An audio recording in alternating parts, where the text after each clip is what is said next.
Welcome back, dear students. My name is Swati BS, lecturer in Department of Computer Science, Vishwamanava Composite PU College, Chitradurga. In this session, we are going to discuss about 2nd PUC chapter number 9, Constructors and Destructors. The weightage of this chapter is 2 mark 1 question and 5 mark 1 question. Total from this chapter we will get 7 marks for the annual examination.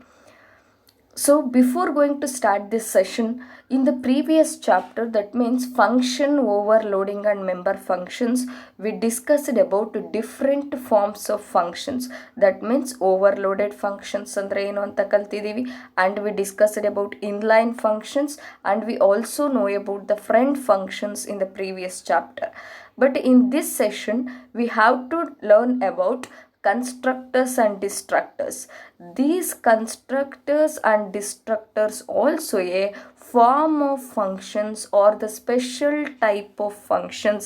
ಹೆಂಗೆ inline function ಇದ್ದಾವೆ, ಹೆಂಗೆ friend functions ಇದ್ದಾವೆ, ಅದೇ ಥರನೇ constructors and destructors also a special form of function are special type of function that are used for specific task based on their characteristic. ಕನ್ಸ್ಟ್ರಕ್ಟರ್ಸೇ ಒಂದು specific task ಇದೆ, ಡಿಸ್ಟ್ರಕ್ಟರ್ಸ್ದೇ ಒಂದು specific task ಇದೆ. ಏನು ಮಾಡ್ತವೆ? ಕನ್ಸ್ಟ್ರಕ್ಟರ್ ಏನು ಕೆಲಸ ಮಾಡುತ್ತೆ, ಡಿಸ್ಟ್ರಕ್ಟರ್ಸ್ ಏನು ಕೆಲಸ ಮಾಡುತ್ತೆ ಇನ್ C++ ಪ್ರೋಗ್ರಾಮ್ಸ್ ಅನ್ನೋದನ್ನು ಈ ಚಾಪ್ಟ್ರಲ್ಲಿ ಕಲಿತಾ ಹೋಗ್ತೀವಿ. So first we will discuss about the constructors. So what you mean by constructor? ಹಂಗಾದ್ರೆ ಕನ್ಸ್ಟ್ರಕ್ಟರ್ ಅಂದರೆ ಡೆಫಿನೇಷನ್ ಏನು? Before going to discuss the definition, I will give one general example. In order to write this definition, you have to remember a word called initialize. ಈ definition ಬರೀಲಿಕ್ಕೆ ನಿಮಗೊಂದು word ನೆನಪಿಟ್ಕೋಬೇಕು. ಯಾವುದಾದ್ರು word? Initialise ಅನ್ನೋ word ನೆನಪಿರಬೇಕು. For example, let us take one general example. If you consider a computer science subject, according to PU board, the syllabus of computer science subject is already initialized. ನಮ್ಮ PU ಬೋರ್ಡಿನ ಪ್ರಕಾರ computer ಸೈನ್ಸಿನ ಸಿಲೆಬಸ್ಸನ್ನು initialise ಮಾಡಿದ್ದಾರೆ. Means there are 17 chapters. First chapter is typical configuration, second chapter is Boolean algebra, third chapter is logic gates, fourth chapter is data structure. ಈ ಥರನೇ 17 chapters ಕೂಡ ಯಾವ್ಯಾವ ಇದ್ದಾವೆ ಅಂತ ಇನಿಷಿಯಲೈಸ್ ಮಾಡಿದ್ದಾರೆ. Based on that syllabus we have to teach you ಅಲ್ವಾ? ಆ syllabus basis ಮೇಲೆ ನಾವು ನಿಮಗೆ ಕ್ಲಾಸ್ ಮಾಡ್ತಾ ಇರೋದು. If they not initialised the syllabus, ಅವರೇನಾದರೂ ನಿಮ್ಮ ಸಿಲೆಬಸ್ಸನ್ನು ಇನಿಷಿಯಲೈಸ್ ಮಾಡಲಿಲ್ಲ ಅಂದರೆ I can teach a topic which is related to an computer science. ನಾನು ಯಾವ ಟಾಪಿಕ್ ಬೇಕಿದ್ರೂ ನಿಮಗೆ ಕ್ಲಾಸ್ ಮಾಡ್ಬೋದಿತ್ತು, ಅದು ಕಂಪ್ಯೂಟರ್ ಸೈನ್ಸ್ ರಿಲೇಟೆಡ್ ಆಗಿದ್ದರೆ ಸಾಕಿತ್ತು. That means that type of teaching, ನಾನು ಯಾವುದೋ ಟಾಪಿಕ್ನ ನಿಮಗೆ ಕ್ಲಾಸ್ ಮಾಡಿದ್ರೆ ಆ ಟಾಪಿಕ್ ಏನಾಗುತ್ತೆ, it becomes unnecessary content or it becomes unexpected content or it becomes junk content ಅಂತ ಹೇಳ್ಬೋದು. Because if the syllabus is not prescribed, ನಿಮ್ಮ ಸಿಲೆಬಸ್ಸನ್ನು ಏನಾದರೂ ಅವ್ರು ಇನಿಷಿಯಲೈಸ್ ಮಾಡಿರಲಿಲ್ಲ ಅಂದರೆ, ಪ್ರಿಸ್ಕ್ರೈಬ್ ಮಾಡಿರಲಿಲ್ಲ ಅಂದರೆ, I can teach any content related to an computer. So ಆ ಕಂಟೆಂಟಿಂದ ನಿಮಗೆ ಕ್ವೆಶನ್ಸ್ ಬಂದರೆ ಬರ್ತಿತ್ತು, ಇಲ್ಲ ಅಂದರೆ ಇಲ್ಲ. ನಾನು ಇಂಜಿನಿಯರಿಂಗಲ್ಲಿರೋ ಟಾಪಿಕ್ ಮಾಡ್ಬೋದಿತ್ತು, ಅಥವಾ ಇನ್ಯಾವುದೋ ಬೇಸಿಕ್ ಟಾಪಿಕ್ ಮಾಡ್ಬೋದಿತ್ತು. ಆ ಟಾಪಿಕ್ ಏನಾಗ್ತಿತ್ತು, ಆ ಕಂಟೆಂಟ್ ಏನಾಗ್ತಿತ್ತು, it becomes unnecessary content or it becomes junk content, it become garbage content ಅಂತ ಹೇಳ್ಬೋದು. ಅದೇ ಥರನೇ C++ಅಲ್ಲೂ ಕೂಡ ಅಷ್ಟೇ. If you not initialise the data members of a class, remember dear students, class holds both data members and member functions ಅಲ್ವಾ? Class ಅಂದರೆ ಅದರೊಳಗೆ ಏನಿರ್ತವೆ? ಡಾಟಾ ಮೆಂಬರ್ಸ್ ಇರ್ತವೆ, ಮೆಂಬರ್ ಫಂಕ್ಷನ್ಸ್ ಇರ್ತವೆ. If you are not initialise the data members of a class, ನೀವು ಕ್ಲಾಸಿನ data ಮೆಂಬರ್ಸನ್ನು initialise ಮಾಡಲಿಲ್ಲ ಅಂದರೆ those variables, those members will take garbage values, junk values or unexpected ವ್ಯಾಲ್ಯೂಸನ್ನು ಸ್ಟೋರ್ ಮಾಡ್ಕೊಳ್ಳುತ್ತೆ. ಟು ಅವಾಯ್ಡ್ ದಿಸ್, ಈ ಥರ ಒಂದು ಕ್ವಾಲಿಟಿನ ಅವಾಯ್ಡ್ ಮಾಡೋಕ್ಕೆ, ಈ ಥರ ಒಂದು ಡಿಸ್ಅಡ್ವಾಂಟೇಜನ್ನು ಅವಾಯ್ಡ್ ಮಾಡೋಕ್ಕೆ we are using a concept called constructor ಅನ್ನೋ ಕಾನ್ಸೆಪ್ಟನ್ನು ಯೂಸ್ ಮಾಡ್ತೀವಿ. ಹಾಗಾದರೆ ಡೆಫಿನೇಷನ್ ಏನು? A constructor is a special member function. ನಾನು ಫಸ್ಟಿಗೆ ಹೇಳಿದೆ ಕನ್ಸ್ಟ್ರಕ್ಟರ್ ಅನ್ನೋದು ಕೂಡ ಒಂದು function. A constructor is a special member function that is used in classes to initialize objects of a class automatically. Remember students, constructor is a special member function that is used in class. ಆ ಕನ್ಸ್ಟ್ರಕ್ಟರ್ನ ಎಲ್ಲಿ ಬರೀಬೇಕು ಪ್ರೋಗ್ರಾಮ್ಸಲ್ಲಿ? That is used in class to initialize the object of a class automatically. Object ಅಂತ ಬಳಸಿದೀವಿ ಇಲ್ಲಿ. Instead of object you may also write it as data members of a class automatically ಅಂತನೂ ಬರೀಬೋದು. To initialize data members of class automatically. ಯಾಕಲ್ಲ object ಅಂತ ತಗೊಂಡಿದ್ದೀವಿ? We know that object is a real world entity or identifiable entity which has collection of data members and associated member functions. ಹಾಗಾಗಿ ಅಲ್ಲಿ data members ಅಂತ ಕೂಡ ನಾವು ಬರ್ಕೋಬೋದು. Because class holds both data members and member functions, but it is simply a template or blueprint. Class ಅಂದರೆ ಅದು ಒಂದು blueprint ಅಷ್ಟೇ. ರಿಯಲ್ ಆಗಿ ಆ data members member functions exist ಆಗಿರೋದಲ್ಲಿ in the object.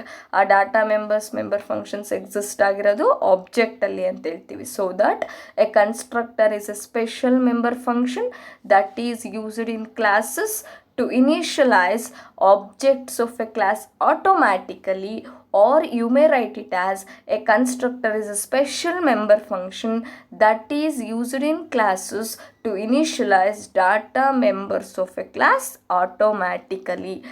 And very important 5-mark question. So what are the rules to be followed to write the constructor? ಸರಿ, constructor ಅಂದರೆ special member function ಅಂತ ಗೊತ್ತಾಯಿತು, initialise ಮಾಡೋಕ್ಕೆ use ಮಾಡ್ತೀವಿ ಅಂತ ಗೊತ್ತಾಯಿತು. But constructors ಬರೆಯೋಕ್ಕೆ ರೂಲ್ಸ್ ಇದ್ದಾವೆ. How to write the constructors ಅನ್ನೋದನ್ನು ಕಲಿತಾ ಹೋಗ್ತೀವಿ. The following are rules for writing the constructor function. So what is the first rule? This is very important 5-mark question. Rules for writing the constructor function. First point is a constructor always has same name as that of the class name. This helps the compiler to identify that they are the constructors. Remember student, constructorsಗೆ user defined ನೇಮ್ಸನ್ನು ಬರ್ಕೊಳ್ಳೋ ಹಾಗಿಲ್ಲ. Constructors always have same name has that of the class name. ನೀನು ಒಂದು ಪ್ರೋಗ್ರಾಮಲ್ಲಿ constructor ಬರಿತಾ ಇದೆಯಾ ಅಂದರೆ ಆ ಕನ್ಸ್ಟ್ರಕ್ಟರಿನ ಹೆಸರು ಏನಾಗಿರುತ್ತೆ, ಕ್ಲಾಸ್ ನೇಮ್ ಏನಿರುತ್ತೋ ಅದೇ ಇರಬೇಕು. ಯಾಕೆ ಈ ಥರ ಬರಿಬೇಕು ನಾವು? ನಮ್ಗೆ ಇಷ್ಟ ಬಂದ ಹೆಸರು ಕೊಡ್ಬೋದಿತ್ತಲ್ಲ ಕನ್ಸ್ಟ್ರಕ್ಟರಿಗೆ, ಯೂಸರ್ ಡಿಫೈನ್ಡ್ ನೇಮ್ ಕೊಡ್ಬೋದಿತ್ತಲ್ಲ.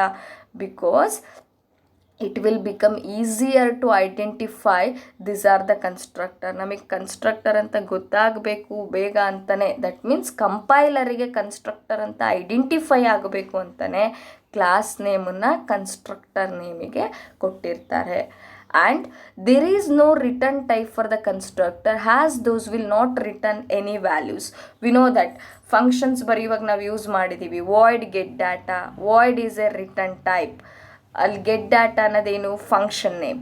ಇಲ್ಲೂ ಕೂಡ ಅಷ್ಟೇ ರಿಟರ್ನ್ ಟೈಪ್ ಸ್ಪೆಸಿಫೈಯರನ್ನು ಯೂಸ್ ಮಾಡಬಾರ್ದು. ಬಟ್ ನಾನು ಕೊಟ್ಟಿರೋ ಎಕ್ಸಾಂಪಲ್ನ ರಿಟರ್ನ್ ಟೈಪ್ ಸ್ಪೆಸಿಫೈಯರ್ ಇದೆ. ವಾಯ್ಡ್ ಗೆಟ್ ಡಾಟಾ, ವಾಯ್ಡ್ ಅಂದರೆ ರಿಟರ್ನ್ ಟೈಪ್, ಗೆಟ್ ಡಾಟಾ ಅಂದರೆ function name. But in case of constructors you should not write the return type specifier. There is no return type specifier for the constructor as those will not return any values. ಅವು ಯಾವುದೇ ಥರದ ವ್ಯಾಲ್ಯೂಸನ್ನು return ಮಾಡಲ್ಲ. Next, constructors are always defined in the public section of the class. We know that there are 3 access specifiers that can be used in the class. Now private use ಮಾಡಬಹುದು, public use ಮಾಡಬಹುದು, protected use ಮಾಡಬಹುದು. But ಈ ಕನ್ಸ್ಟ್ರಕ್ಟರ್ನ specific ಆಗಿ public access ಸ್ಪೆಸಿಫೈಯರಲ್ಲೇ ಬರೀಬೇಕು. Constructors are always defined in the public section of a class. They should not be return in private and protected section of a class. ಕನ್ಸ್ಟ್ರಕ್ಟರ್ಸನ್ನ ಪ್ರೈವೇಟಲ್ಲಾಗಲಿ ಪ್ರೊಟೆಕ್ಟೆಡಲ್ಲಾಗಲಿ ಬರ್ಕೋಬಾರ್ದು. ಕನ್ಸ್ಟ್ರಕ್ಟರ್ಸನ್ನ ಯಾವಾಗಲೂ ಎಲ್ಲಿ ಬರೀಬೇಕು, ಪಬ್ಲಿಕ್ ಸೆಕ್ಷನ್ ಆಫ್ ಎ ಕ್ಲಾಸಲ್ಲೇ ಬರ್ಕೋಬೇಕು. Next, constructors are never invoked through the object, rather constructors get invoked automatically at the time of object creation. Very important point. As we know that functions are invoked or the functions are executed by calling them in the format of object name, dot operator, function name ಅಲ್ವಾ. ನಾವು ಯಾವುದೇ ಫಂಕ್ಷನನ್ನು ಕಾಲ್ ಮಾಡಬೇಕು ಅಂದರೂ void main ಒಳಗಡೆ ಅಥವಾ int main ಒಳಗಡೆ ಒಂದು ಫಾರ್ಮೆಟನ್ನು use ಮಾಡ್ತಿದ್ವಿ. ಫಸ್ಟ್ ಆಬ್ಜೆಕ್ಟ್ ನೇಮ್ ಬರಿತಾ ಇದ್ವಿ, ಅದಾದಮೇಲೆ ಮೆಂಬರ್ ಆಕ್ಸೆಸ್ ಆಪರೇಟರ್ ಬರಿತಾ ಇದ್ವಿ ಅಥವಾ ಡಾಟ್ ಆಪರೇಟರ್ ಬರಿತಾ ಇದ್ವಿ, ಅದಾದಮೇಲೆ function name. For example obj.getData ಅಂತ ತಗೊಂಡ್ರೆ ನಾನು obj is a object name, dot is a member access operator and getData is the function name. ಈ ಥರ ನಾವು ಫಂಕ್ಷನ್ಸನ್ನು ಕಾಲ್ ಮಾಡೋದು. But these constructors are never invoked through the object. ಈ ಕನ್ಸ್ಟ್ರಕ್ಟರ್ಸನ್ನು ಇನ್ವೋಕ್ ಮಾಡೋಕ್ಕೆ ನಮಗೆ ಆಬ್ಜೆಕ್ಟ್ಸ್ ಬೇಕಾಗಲ್ಲ. The constructors are invoked automatically at the time of object creation. Automatically ಕಂಪೈಲರೇ ಎಕ್ಸಿಕ್ಯೂಟ್ ಮಾಡುತ್ತೆ at the time of object creation. ನೀವು object create ಮಾಡಿದ್ರೆ ಸಾಕು, ಆಟೋಮ್ಯಾಟಿಕ್ಕಾಗಿ ಕನ್ಸ್ಟ್ರಕ್ಟರು ಎಕ್ಸಿಕ್ಯೂಟ್ ಆಗಿಬಿಡುತ್ತೆ. ಯಾವ ಥರ ಅನ್ನೋದು ಎಕ್ಸಾಂಪಲಲ್ಲಿ ಗೊತ್ತಾಗುತ್ತೆ ನಿಮಗೆ. Next, it is not possible to refer the address of the constructor. Remember, we know that everything in the computer is stored in either primary memory or secondary memory ಅಲ್ವಾ. ಕಂಪ್ಯೂಟರಲ್ಲಿ ಪ್ರತಿಯೊಂದು ಇನ್ಸ್ಟ್ರಕ್ಷನ್, ಪ್ರತಿಯೊಂದು statement ಕೂಡ, ಪ್ರತಿಯೊಂದು input and outputs ಕೂಡ primary ಅಥವಾ secondary ಮೆಮೊರಿಯಲ್ಲಿ store ಆಗಿರುತ್ತೆ. The address of memory can be taken by using the concept of pointer. ನಾವು ಯಾವುದೇ ಒಂದು ಮೆಮೊರಿಯ ಅಡ್ರೆಸ್ಸನ್ನು ನೋಡ್ಬೋದು, ಯಾವ ಕಾನ್ಸೆಪ್ಟ್ ಯೂಸ್ ಮಾಡಿಕೊಂಡು, ಪಾಯಿಂಟರ್ಸ್ ಅನ್ನೋ ಕಾನ್ಸೆಪ್ಟನ್ನು ಯೂಸ್ ಮಾಡಿಕೊಂಡು. But it is not possible to refer the address of constructor. But ಕನ್ಸ್ಟ್ರಕ್ಟರ್ಸಿನ ಅಡ್ರೆಸ್ಸನ್ನು ರೆಫರ್ ಮಾಡಲಿಕ್ಕೆ ಆಗಲ್ಲ. Next, the constructor make implicit call to the operator new and delete when memory allocation is needed. Very important point. There are two operators used in C++. One is new and another one is delete. New operator is used for allocation of memory space and delete operator is used for deallocation of memory space. ಏನು allocation ಅಂದರೆ, when a program requires a memory, ಪ್ರೋಗ್ರಾಮಲ್ಲಿ ಯಾವುದೋ ಒಂದು ಇನ್ಸ್ಟ್ಯಾನ್ಸಲ್ಲಿ memory ಬೇಕಿದೆ ಅಂತ ಹೇಳಿದ್ರೆ it will automatically take the memory by make implicit call to the new operator. New ಆಪರೇಟರ್ನ ಇಂಪ್ಲಿಸಿಟ್ಟಾಗಿ ಅದೇ ಕಾಲ್ ಮಾಡ್ಕೊಂಬಿಟ್ಟು ಅದೇ ಎಕ್ಸಿಕ್ಯೂಟ್ ಮಾಡ್ಕೊಂಬಿಟ್ಟು ಮೆಮೊರಿನ ತೊಗೊಳುತ್ತೆ, ಮೆಮೊರಿನ ಅಲೋಕೇಟ್ ಮಾಡ್ಕೊಳ್ಳುತ್ತೆ. ಅದೇ ಥರನೇ if the memory is used, ತೊಗೊಂಡಿರೋ ಮೆಮೊರಿನ ಯೂಸ್ ಮಾಡ್ಕೊಂಡ್ಮೇಲೆ ಇಟ್ ಈಸ್ ನಾಟ್ ನೀಡೆಡ್ ಅಲ್ವಾ. ಸೊ ಆ ಮೆಮೊರಿ ನಮಗೆ ಬೇಕಾಗಿಲ್ಲ ಅಂದಾಗ it has to be free. ಆ ಮೆಮೊರಿನ ನಾವು ಫ್ರೀ ಮಾಡಬೇಕು, ಜಾಗ ಮಾಡಬೇಕು. ಫಾರ್ ಎಕ್ಸಾಂಪಲ್, ನೀವು ಯಾವುದೋ ಒಂದು ಮೂವಿನ ಡೌನ್ಲೋಡ್ ಮಾಡ್ಕೊಂಡಿರ್ತೀರ. ಸೊ ಮೊಬೈಲಲ್ಲಿ ಆ ಫಿಲಮನ್ನು ನೋಡಾದ್ಮೇಲೆ, ಆ ಮೂವಿನ ನೋಡಾದ್ಮೇಲೆ if it is not required, ಆ ಮೂವಿ ನನಗೆ ಬೇಡ ಅಂತ ಹೇಳಿದ್ರೆ ಆ ಮೂವಿನ ನಾನು ಡಿಲೀಟ್ ಮಾಡ್ಬೋದು. So that the memory in the mobile becomes free. ಆ ಮೆಮೊರಿ ಏನಾಯಿತು, ಫ್ರೀ ಆಯಿತು. So that I can store any other data, ನಾನು ಬೇರೆ ಡಾಟಾನ ಅಲ್ಲಿ ಸ್ಟೋರ್ ಮಾಡ್ಕೋಬೋದು. ಅದೇ ಥರನೇ ಕಂಪ್ಯೂಟರಲ್ಲೂ ಕೂಡ ಅಷ್ಟೇ, ಮೆಮೊರಿ ಬೇಕು ಅಂದಾಗ, ಅಂದರೆ ಕನ್ಸ್ಟ್ರಕ್ಟರ್ಸ್ ಕೂಡ ಅಷ್ಟೇ, when memory is required it will make an implicit call to the operator new. And when memory is not required ಅಂದರೆ ಡಿಅಲೋಕೇಶನ್ ಮಾಡ್ಕೊಳ್ಳುತ್ತೆ by using delete operator. Next, ನಾವು ಹೆಂಗೆ ಫಂಕ್ಷನ್ ಓವರ್ಲೋಡಿಂಗ್ ಮಾಡಿದ್ದೀವಿ, similar to that we can also make an constructor overloading ಕೂಡ ಮಾಡಬಹುದು. ಹೆಂಗೆ constructor overloading ಮಾಡೋದು? Similar to an function overloading. 2 or more functions have the same name but differ in number of arguments or data type of the argument is called function overloading. Same thing here also. Any number of constructors can be used in a class. Remember, ಕ್ಲಾಸಲ್ಲಿ ನಾವು ಕನ್ಸ್ಟ್ರಕ್ಟರ್ಸನ್ನು ಬರಿತೀವಿ, ಅಲ್ಲಿ public ಸೆಕ್ಷನಲ್ಲಿ ಬರಿತೀವಿ ಅಂತ ಹೇಳಿದ್ದೀವಿ.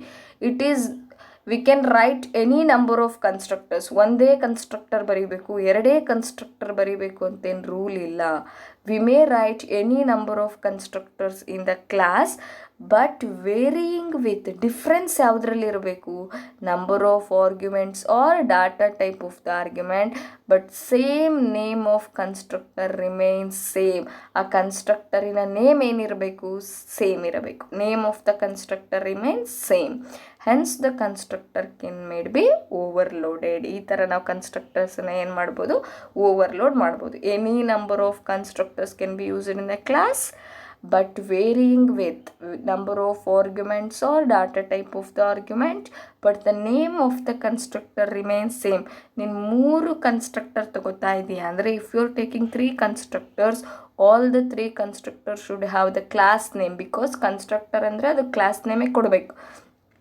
all 3 constructors should have class name but differ in number of arguments or data type of the argument, and constructors can be overloaded. Next, let us take one example. Constructor ಅಂದರೆ ಹೆಂಗೆ ಬರೀತೀವಿ, ಯಾವ ಥರ ಇರುತ್ತೆ ಅನ್ನೋದಕ್ಕೊಂದು ಎಕ್ಸಾಂಪಲ್ ತಗೊಳ್ಳೋಣ. As usual ಎಲ್ಲ ಪ್ರೋಗ್ರಾಮಲ್ಲೂ ಬರೆಯೋ ಥರನೇ first we have to write the header files hash include iostream.h, hash include conio.h and hash include ioman.ip.h. I will create a class now. Class create ಮಾಡ್ತಾ ಇದ್ದೀವಿ. First we have to write a keyword called class, then I return a class name, test ಅಂತ class name ಬರೆದಿದ್ದೀನಿ.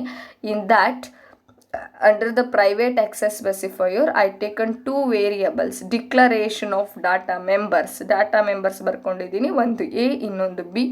in the public section I written the constructor. observe there, constructor means it should have rules na ನೆನ್ಪಿಟ್ಕೋಬೇಕು. constructor means it should have same name as the class name.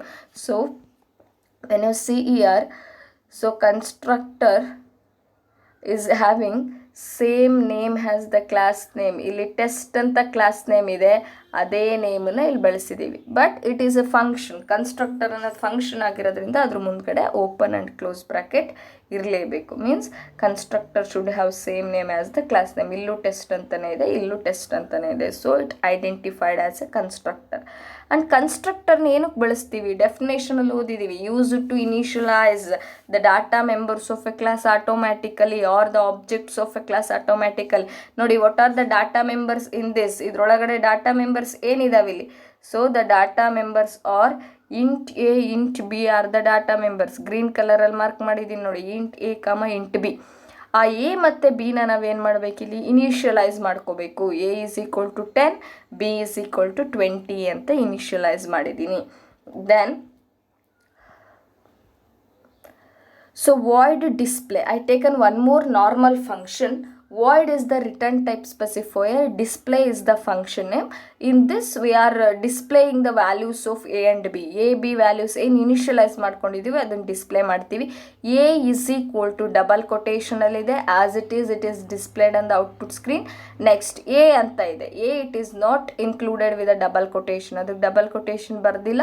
So it will fetch the value of a ನ value ತಗೊಳುತ್ತೆ. What is a value, ಏನು initialise ಮಾಡಿದ್ದೀರಾ ಅಲ್ಲಿ 10 ಅಂತ initialise ಮಾಡಿದ್ದೀರಾ. And endl b is equal to as it is output ಅಲ್ಲಿ display ಆಗುತ್ತೆ. And b value is 20 and endl ಅಂದರೆ ನೆಕ್ಸ್ಟ್ ಲೈನಿಗೆ ಹೋಗುತ್ತೆ. And observe end of class, closing flower bracket ಹಾಕ್ಬಿಟ್ಟು ಸೆಮಿಕೋಲನ್ ಹಾಕಿದ್ದೀವಿ, it indicates end of class. Next void main, very important thing.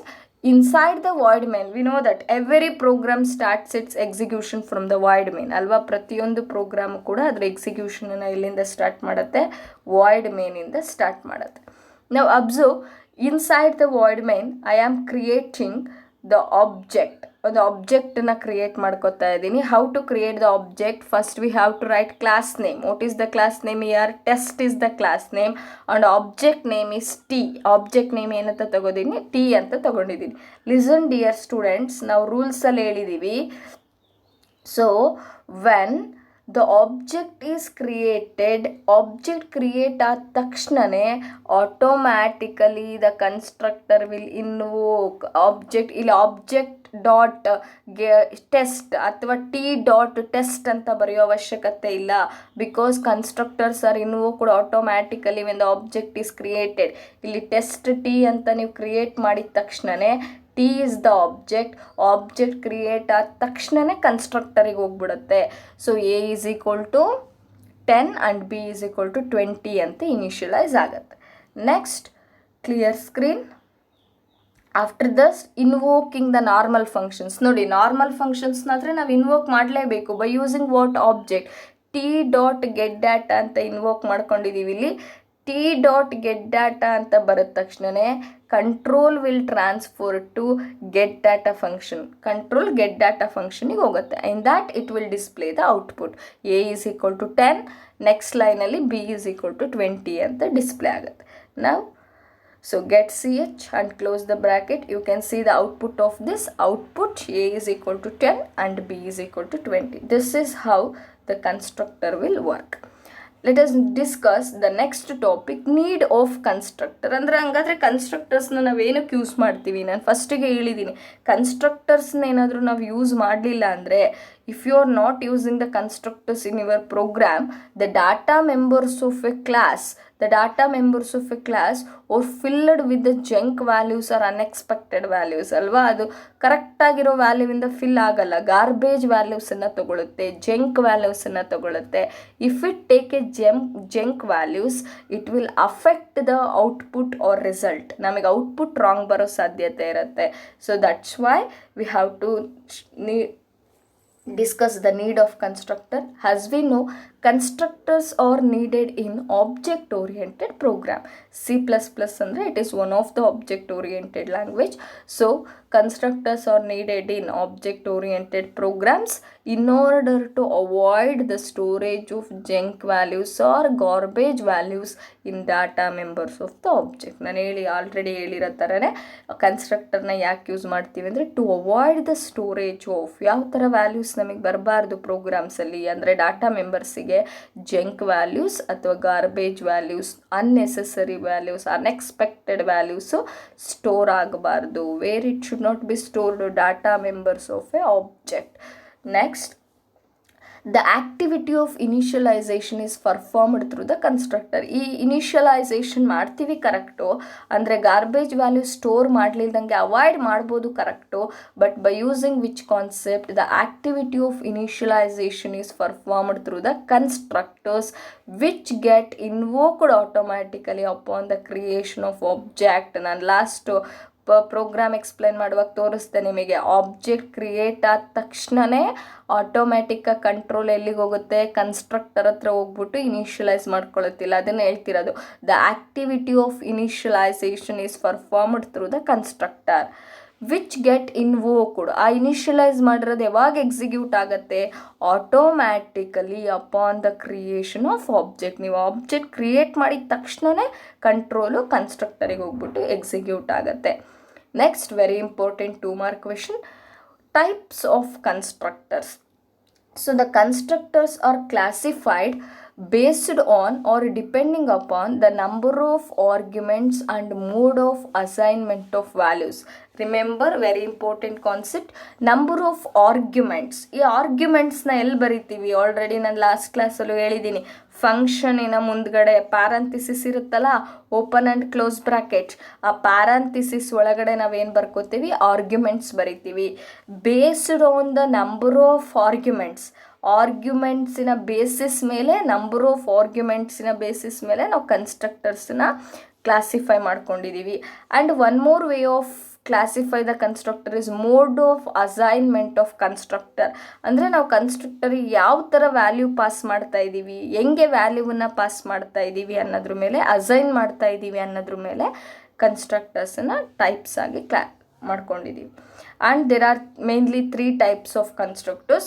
One is default constructor, second one is parameterized constructor, and third one is copy constructor. In this, based on the number of arguments,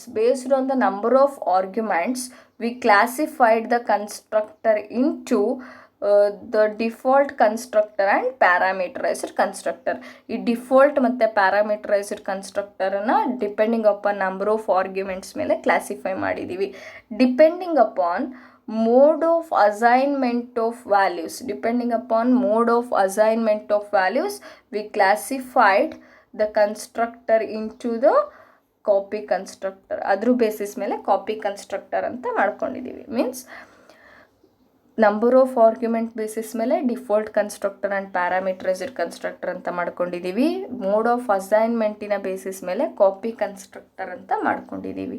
so this is about the types of constructors. And next we will discuss about default constructor. So very important question for 5 mark. What is default constructor? Explain with syntax and example. So what is default constructor? A constructor which does not accept any argument is called default constructor. So listen dear students, the constructor which does not accept any argument is called default constructor. It is a form of function, it is a type of function, but it should not accept any arguments. ಅದ್ರ bracket ಒಳಗಡೆ arguments ಬರಿತೀವಲ್ಲ, ಅಲ್ಲಿ ಯಾವುದೇ ಥರದ arguments ಬರ್ಕೊಳ್ಳೋ ಹಾಗಿಲ್ಲ. Constructor which does not accept any argument is called default argument.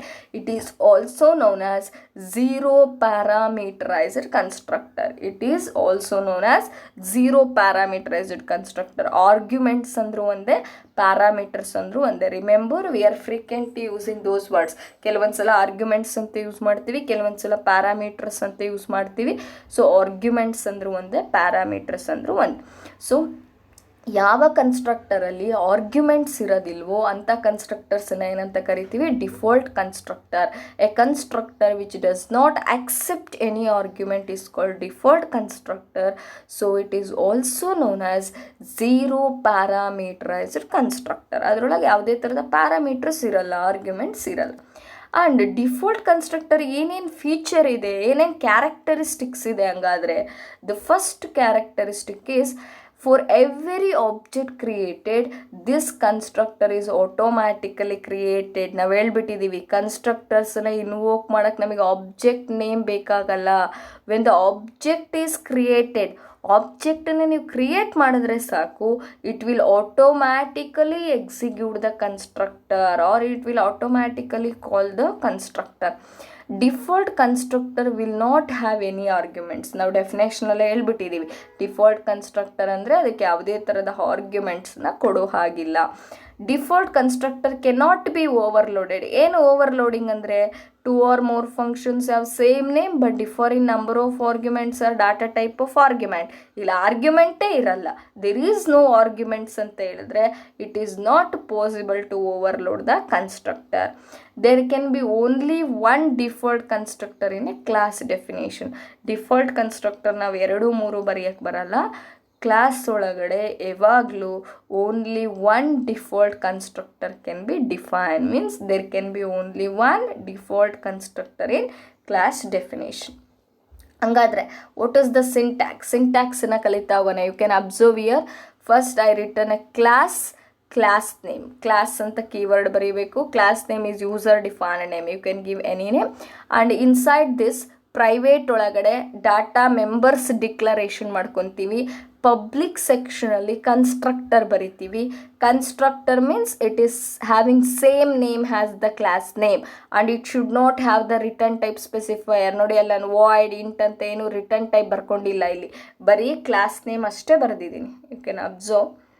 So when you see here, this is constructor. In this I not written the return type specifier here. int class name, void class name ಅಂತ ಬರ್ದಿಲ್ಲ ನಾನು, ಬರೀ class name ಅಷ್ಟೇ ಬರ್ದಿದ್ದೀನಿ. Means constructor should not have return type specifier. ಈ constructor ಒಳಗಡೆ ಏನು ಮಾಡ್ತೀವಿ? Initialisation of data ಮೆಂಬರ್ಸನ್ನು ಇನಿಷಿಯಲೈಸ್ ಮಾಡ್ತೀವಿ. Closing of constructor, closing of the class. Let us discuss default constructor example. Next, as usual, same example once again I taken here. You can observe class name is test. ನಾನು class name ಏನಂತ ತಗೊಂಡಿದ್ದೀನಿ? Test ಅಂತ ತಗೊಂಡಿದ್ದೀನಿ. And in the private access specifier I declared the 2 data members. One is A and another one is B. In the public access specifier I taken the class name which acts as A constructor. ಒಂದು class ನೇಮನ್ನು ನಾವು class name ಯಾವುದಕ್ಕಿರಬೇಕು? ಕನ್ಸ್ಟ್ರಕ್ಟರಿಗೆ ಕೂಡ ಇರಬೇಕು. So test open and close bracket, it is A constructor. And A value 10 ಅಂತ ತಗೊಂಡು initialise ಮಾಡಿದ್ದೀವಿ. B ವ್ಯಾಲ್ಯೂವನ್ನು 40 ಅಂತ initialise ಮಾಡಿದ್ದೀವಿ. And void display cout a is equal to a value 10 ಅಂತ ಬರುತ್ತೆ, ಬಿ ವ್ಯಾಲ್ಯೂ ಇಸ್ 40 ಅಂತ ಬರುತ್ತೆ. ಆ್ಯಂಡ್ ಇದು ಎಕ್ಸಿಕ್ಯೂಟ್ ಆಗಬೇಕು ಅಂದರೆ we have to create the object in the void main function, right. Void main ಒಳಗಡೆ ಆಬ್ಜೆಕ್ಟನ್ನು ಕ್ರಿಯೇಟ್ ಮಾಡಬೇಕು. You can observe here I created the 2 objects for this class. ಈ ಕ್ಲಾಸಿಗೆ ನಾನು 2 ಆಬ್ಜೆಕ್ಟ್ಸನ್ನು ಬರ್ಕೊಂಡಿದ್ದೀನಿ, test T1, T2. Test T1, T2. Test is the class name, T1, T2 are the object name. Listen dear students, when each object is created, T1 ಅನ್ನೋ object create ಆದ ತಕ್ಷಣ controller ಕನ್ಸ್ಟ್ರಕ್ಟರಿಗೆ ಹೋಗಿ execute ಮಾಡ್ಕೊಂಡು ಬರುತ್ತೆ A ವ್ಯಾಲ್ಯೂ 10, B ವ್ಯಾಲ್ಯೂ 40 ಅಂತ. ಅದೇ ಥರ T2 create ಆದ ತಕ್ಷಣ ಕಂಟ್ರೋಲರು ಅಥವಾ ಕಂಟ್ರೋಲು ಮತ್ತೆ ಟೆಸ್ಟ್ ಅನ್ನೋ ಕನ್ಸ್ಟ್ರಕ್ಟರಿಗೆ ಹೋಗಿ A value is 10, B value is 40 ಅಂತ ಎಕ್ಸಿಕ್ಯೂಟ್ ಮಾಡ್ಕೊಂಡು ಬರುತ್ತೆ. After that clear screen T1.display. ನಾನು T1.display ಅಂದರೆ ಕಂಟ್ರೋಲ್ ಯಾವ ಫಂಕ್ಷನಿಗೆ ಹೋಗುತ್ತೆ, ಡಿಸ್ಪ್ಲೇ ಫಂಕ್ಷನಿಗೆ ಹೋಗುತ್ತೆ. There it will print the value A value 10, B value 40 ಅಂತ ಪ್ರಿಂಟ್ ಮಾಡುತ್ತೆ ಔಟ್ಪುಟ್ಟಲ್ಲಿ. T2.display ಅಂದರೂ ಕೂಡ ಕಂಟ್ರೋಲರ್ ಡಿಸ್ಪ್ಲೇ ಫಂಕ್ಷನಿಗೆ ಹೋಗುತ್ತೆ.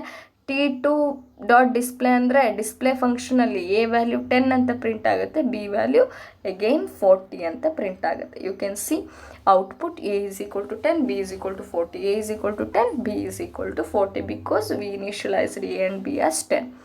ಹಂಗಾದ್ರೆ ಈ ಡಿಫಾಲ್ಟ್ ಕನ್ಸ್ಟ್ರಕ್ಟರಿನ ಡಿಸ್ಅಡ್ವಾಂಟೇಜಸ್ ಏನು ಅಂತ ನೋಡೋದಾದರೆ, the first disadvantage is when many objects of same class are created, all the objects are initialized to same set of values by default constructor. ನಿಮಗೆ ಇಲ್ಲಿ ಮೇಲ್ಗಡೆ ಎಕ್ಸಾಂಪಲಲ್ಲಿ ಗೊತ್ತಾಗುತ್ತೆ ನೋಡಿ. When many object of same class are created, ನಾನು sky blue ಕಲರಲ್ಲಿ mark ಮಾಡಿದ್ದೀನಿ. Test is the class name. How many objects are created there? 2 objects, 2 ಆಬ್ಜೆಕ್ಟ್ಸನ್ನು ಕ್ರಿಯೇಟ್ ಮಾಡ್ಕೊಂಡಿದ್ದೀನಿ. all the objects are initialized to same set of values by default constructor. T1 use ಮಾಡಿ ನಾವು execute ಮಾಡಿದ್ರು A value 10 ಮತ್ತು B value 40ನೇ ಬಂದಿದೆ.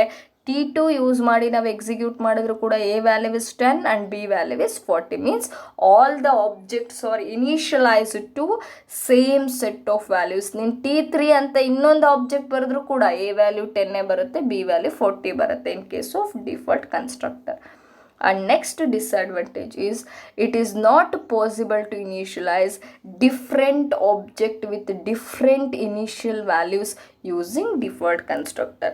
ನಾವು default constructor use ಮಾಡಿಕೊಂಡ್ರೆ ಒಂದೊಂದು ಆಬ್ಜೆಕ್ಟ್ಸಿಗೆ ಒಂದೊಂದು ವ್ಯಾಲ್ಯೂಸನ್ನು ಕೊಡೋಕ್ಕೆ ಬರಲ್ಲ. T1ಗೆ ಬೇರೆ ವ್ಯಾಲ್ಯೂಸ್, T2ಗೆ ಬೇರೆ ವ್ಯಾಲ್ಯೂಸ್, T3ಗೆ ಬೇರೆ ವ್ಯಾಲ್ಯೂಸನ್ನು ಕೊಡೋದಕ್ಕೆ ಬರೋದಿಲ್ಲ. It is not possible to initialise different objects with different initial values by using default constructors.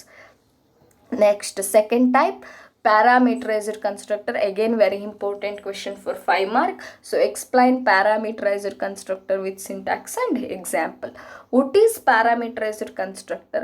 ನೋಡಿ ಮಕ್ಕಳೇ, ಡಿಫಾಲ್ಟ್ ಕನ್ಸ್ಟ್ರಕ್ಟರ್ ಅಂದರೆ the constructor which does not accept any argument. ಅದರೊಳಗೆ ಆರ್ಗ್ಯುಮೆಂಟ್ಸ್ ಇರಲ್ಲ, ಅದನ್ನು ಡಿಫಾಲ್ಟ್ ಕನ್ಸ್ಟ್ರಕ್ಟರ್ ಅಂತ ಕರಿತೀವಿ. ಹಂಗಾದ್ರೆ ಆರ್ಗ್ಯುಮೆಂಟಿಗೆ ಇನ್ನೊಂದು ಹೆಸರೇನು? ಪ್ಯಾರಾಮೀಟರ್ಸ್ ಅಂತಲೂ ಕರಿತೀವಿ. ಡೆಫಿನೇಷನ್ ನಿಮಗೆ ನೇಮಲ್ಲೇ ಸಿಕ್ಕೋಗ್ಬಿಡುತ್ತೆ. Constructor that takes 2 or more arguments is called parameterized constructor. A constructor that takes 2 or more arguments is called parameterized constructor.